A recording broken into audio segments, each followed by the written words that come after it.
Waiting for confirmation here. Okay, so the recording has started. So the meeting is being recorded, and we will put this recording up on our website so that folks can get to it at their leisure.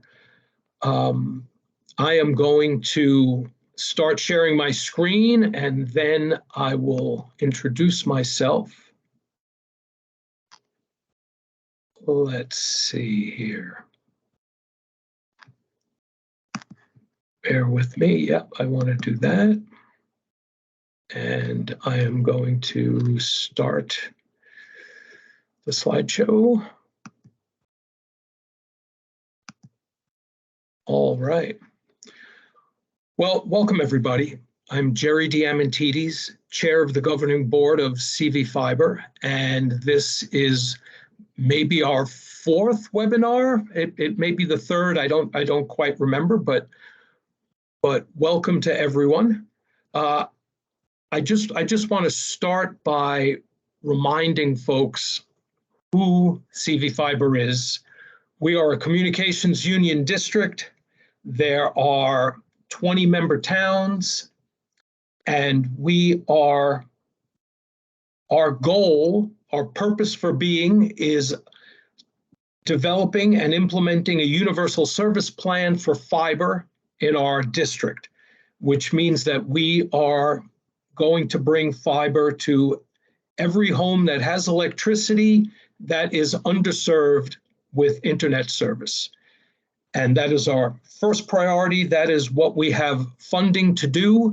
It's about a 1,200-mile network. It's going to take about $60 million to construct.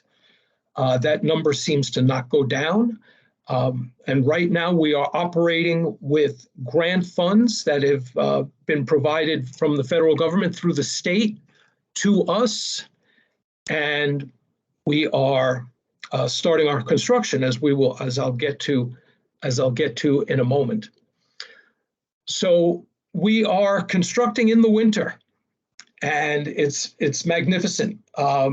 We have dedicated crews out there that are hanging fiber, and they are starting work on our internet hub at the WEC substation at Calais.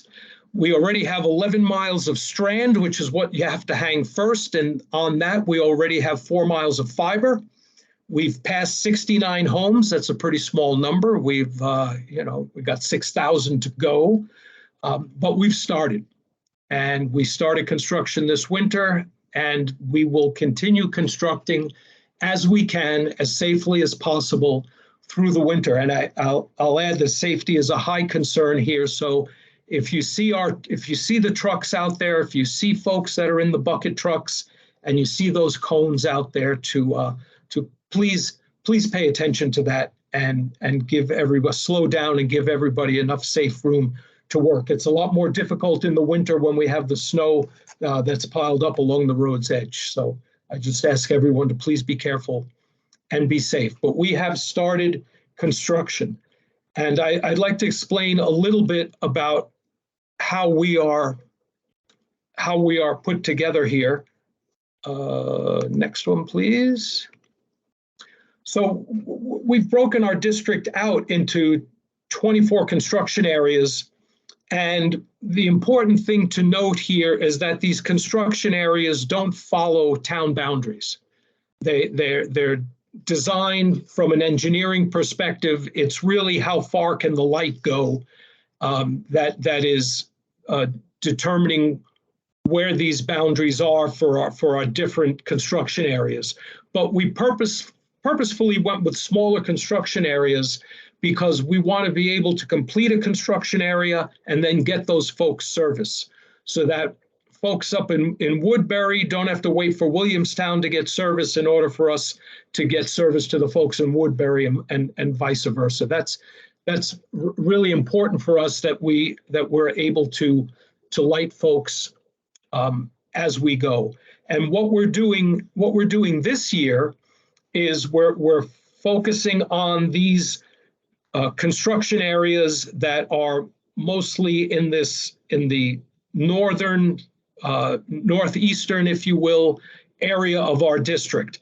And we have plans for nearly 400 miles of fiber and about 4,500 homes that we will pass in 2023. And as I said before, if your town is on this list, it doesn't necessarily mean that all of the town is going to be constructed in 2023. So parts of East Montpelier, for example, are in the 2023 construction plans, and part of East Montpelier are in the 2024 construction plans. So the best thing to do really is to go to our website, cvfiber.net, and you can put your address into the search engine that we have constructed there, and we'll let you know when we will be in your area constructing, when service will be available. And you can also add your name to our email list so that we can give you updates as to when we're getting closer. You can pre-register so that we know that you're interested, and we can keep you informed after you put the information into our website. But in 2023, we've already started. We've done a few roads in Calais, and we are going to be spreading out and constructing in these towns in 2023. And I'd like to talk a little bit about the process here, because I know that folks have been waiting for us to bring fiber, and I'm sure a lot of folks are wondering why it takes so long, but there are multiple steps that have to be performed well in advance of folks actually getting service. And we've done our pole inventories, we're doing our network design, and I'll give more details on that as well. We're also doing our make ready, which has to be done in advance of construction. And then we've started, as I said, we've started our construction, and all of this has to happen before anyone can get service in any one of our design areas and our construction areas. So we have 24 construction areas, and we'll be running through those. We're going to get to something like, I forget the number now, it might be 6 or 7 of those areas, maybe it's 8 that we'll get to in 2023. So just talking about the progress, our pole inventory is complete. We don't need to talk about that anymore. Our network design in the areas with the blue stars, as you can see, the design is fully complete. And then there's different levels of review. The Vermont Community Broadband Board has an engineering firm that has to validate our design. That's the last step before we can consider it fully complete. So we have a couple of those that are out for review. And of course, before they go out to anyone for review, they are in internal review by NRTC. That's our design firm that is actually performing the design for us. And before the design is ready for any kind of review, the field work that goes into the design has to be goes through a quality control process. And you can see that we have some of that happening as well. And this is our current status as of basically yesterday, because I think we have one more where the design is fully complete. I learned about today, I believe. So we're moving through the process. We're moving through the design process. We have everything in place. Everything will be in place when the time comes to do the construction in 2023. We've started already in the areas where we can. And in order to move forward, we also have to perform the make ready work.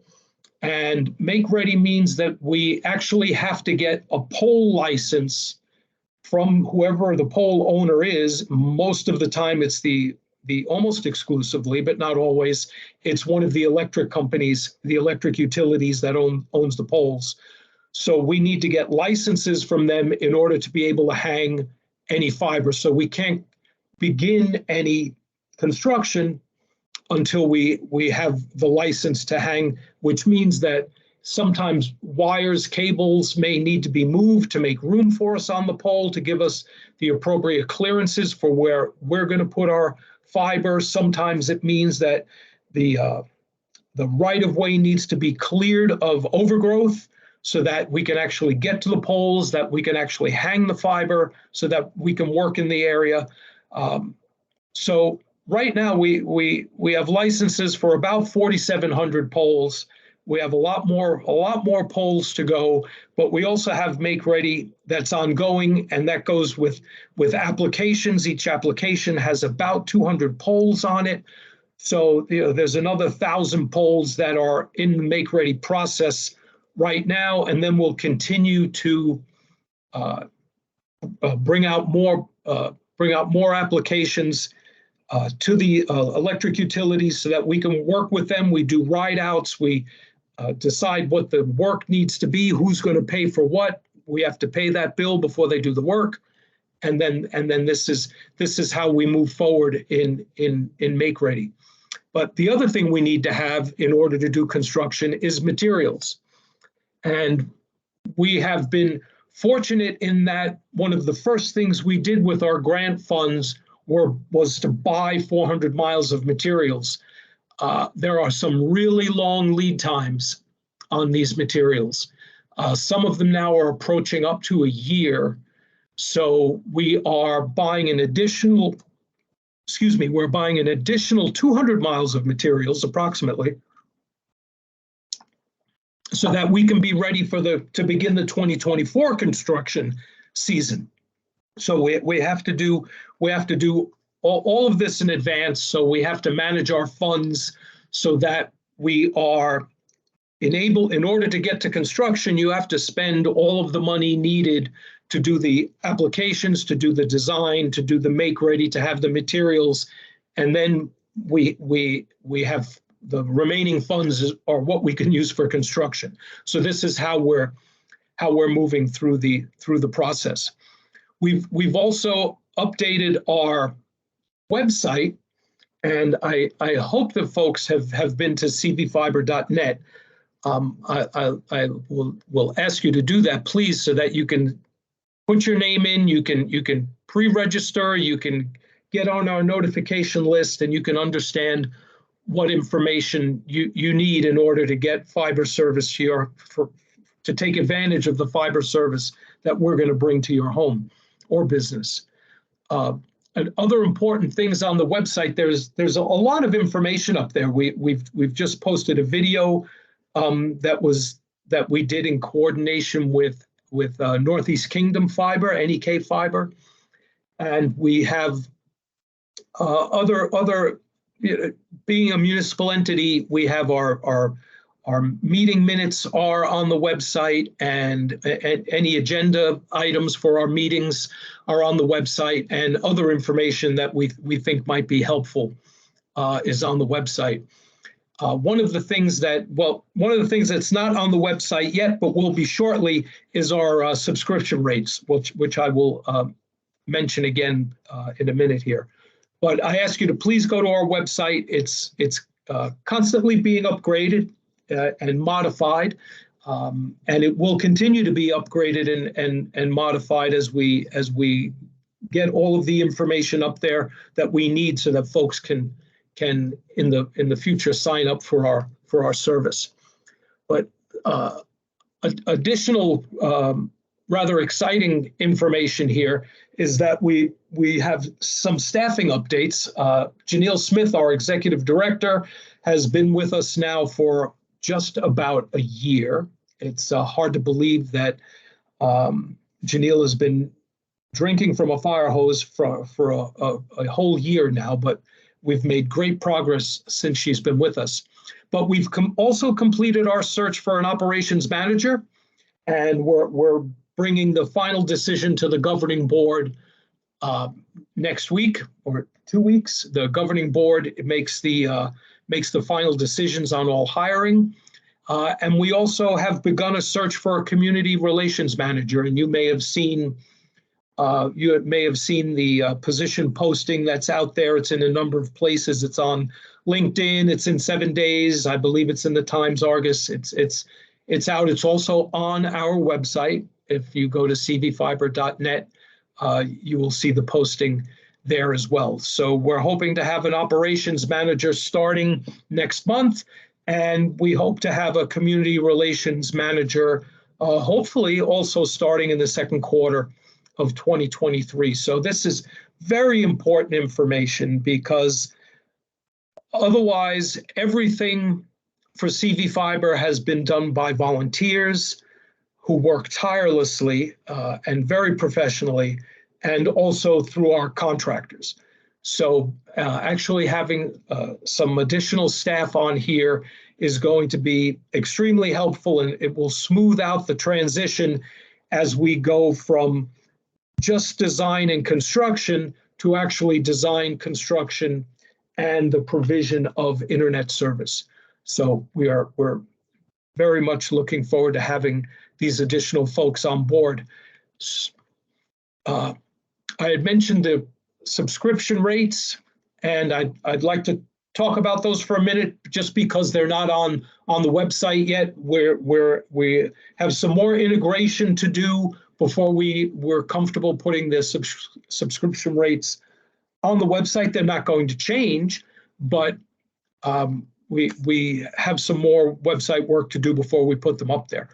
So I believe they are very competitive rates that we are going up to for residences up to 2 gigabyte for your home. That's 2 gigabits. That's quite substantial service. Everybody in the house will be able to be doing something different on the internet all at the same time, and that's really what we need in this day and age. So we're really looking forward to folks taking advantage of that. And then, of course, there are also programs that are available, and all of this information will be on our website, and that's part of what we need to integrate into our subscription information on the website, is that there are federal programs for assistance for these monthly rates for folks that qualify, to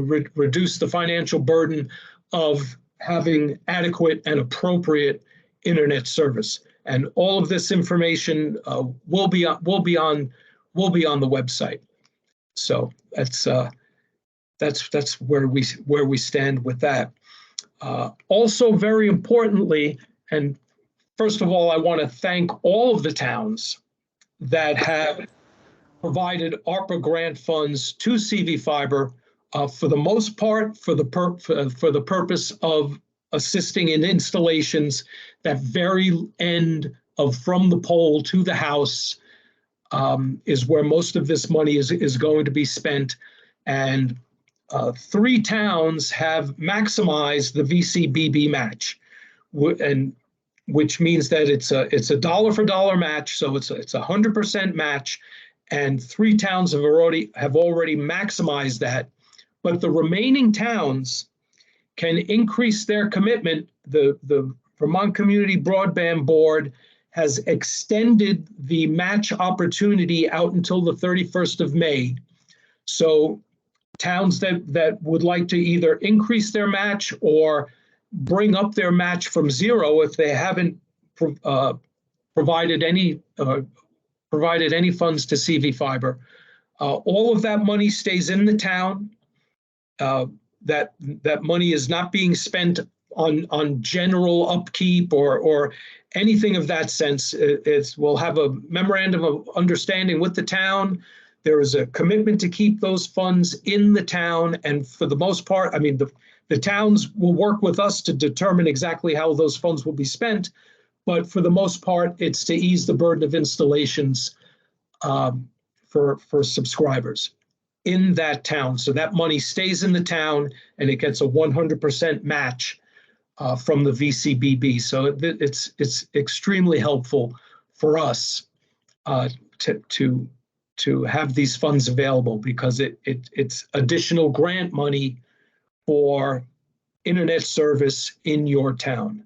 So the match expires May 31st. Perhaps you can bring it up during town meeting, follow up with your select board, contact us at CVFiber, info at CVFiber, contact your delegate. Again, cvfiber.net.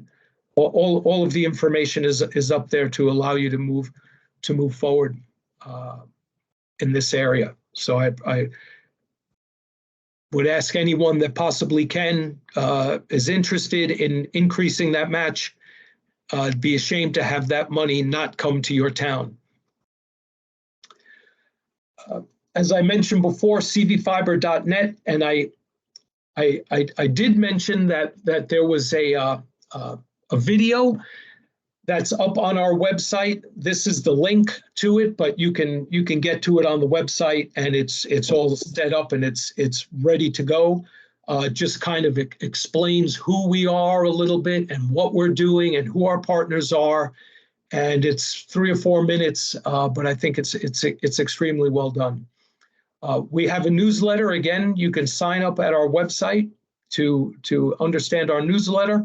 And also, we put out information twice a month on Front Porch Forum. We do that at all of our member towns from Front Porch Forum, so that on a regular basis we're giving an update, letting folks know where we are, what's going on, and always inviting them to go to our website to take advantage of getting onto our mailing list. Of course, it's an email list, our newsletter, and to check our search engine there and see where and when you might be available to get fiber from us, and see where your town might be in the queue. So I want to close out here by just thanking everybody that's been working so hard to get to the point where we actually have a guy in a bucket truck hanging fiber for CVFiber to bring folks 21st century communication potential. We all know the importance of having 21st century internet, and this is the way it's going to get done. It's getting done through CVFiber. We're bringing it to you. We're using federal grant funds. We will probably be using bond funds. We cannot use town tax dollars. We have no taxing authority. It's in the statute that we cannot use town tax dollars.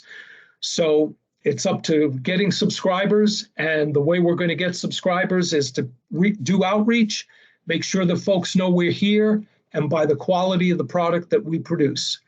So that's where we're headed, and we've started construction. As you see here, you'll see our guys, our workers out on the road. Please share the road with them. Be safe, and be careful out there when you see the trucks. And you'll be seeing folks out there through the winter, and you'll be seeing even more folks out there after mud season when areas are more accessible. So that is the presentation that I have here for CVFiber. That's the end of the presentation. So I would like to stop sharing my screen, I suspect, or maybe I should just leave that truck on there and see if there's anybody that has any questions. I'm happy to take questions. If somebody, maybe Janelle or Chuck, if you can perhaps moderate here if folks have questions, and I'd be happy to answer them.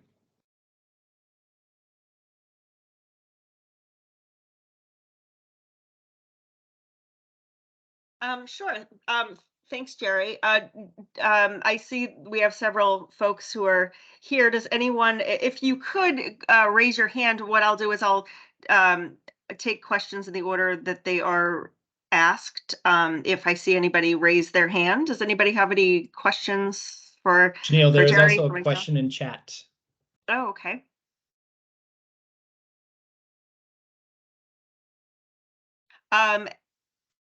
for a local resident who is, okay, thank you, Ellen. My address has been considered underserved. Xfinity decided to run cable on our road, offered cable connections without requiring obligations from the homeowner. If a house has ability to connect or has recently connected to Xfinity, are they now considered served? If so, Xfinity has a monopoly on controls and controls the definition of a location being served. How would a situation like this affect a customer who wanted to connect with CVFiber during its rollout?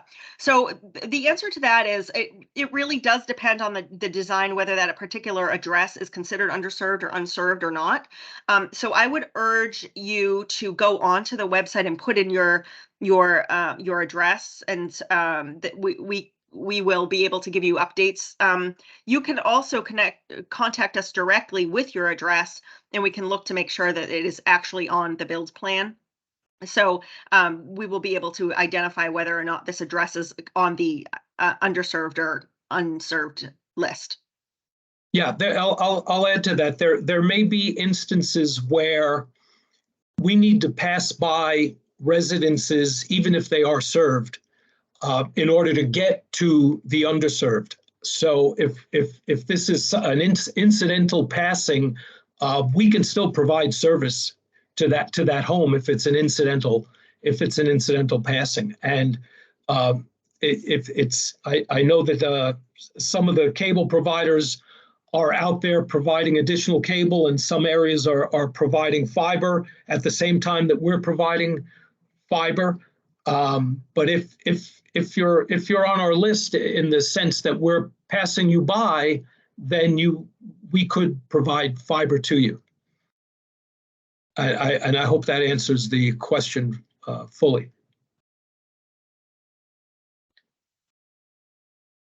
Are there any other questions here?